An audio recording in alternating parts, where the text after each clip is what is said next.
حضرت عبداللہ بن عمر فرماندے نے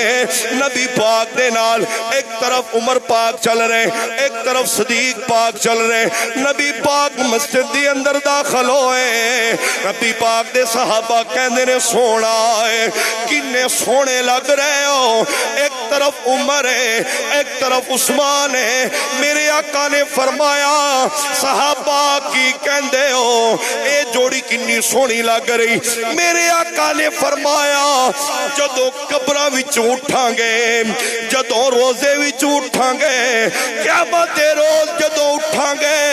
ایک طرف میرے عمر ہوئے گا ایک طرف میرے صدیق ہوئے گا ایک طرف میرے صدیق ہوئے گا ایک طرف میرے صدیق ہوئے گا لوگوں میرے آقا نے فرمایا ہم جنت میں بھی ایسے جائیں گے ایک طرف ابو بکر ہوگا دوسری طرف عمر فاروق ہوگا سمجھ آ رہی ہاں یہ حدیث پاک ہے بھائی میرے آقا نے فرمایا ایک طرف ابو بکر ہوگا دوسری طرف کون ہوگا عمر پاک اگلی حدیث پاک سننا الریاض النظرہ دے اندر حدیث پاک موجود ہے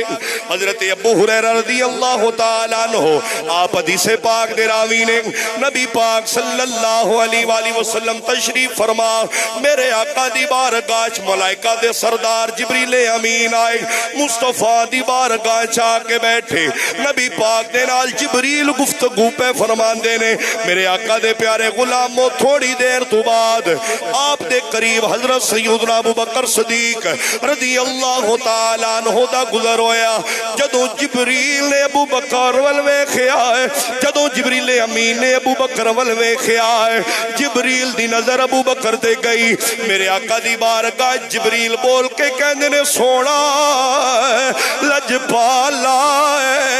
آئے ابو کا حافظہ پتر جا رہا آئے ابو کا حافظہ پتر جا رہا ابو کا حافظہ پتر جا رہا میرے محبوب نے فرمایا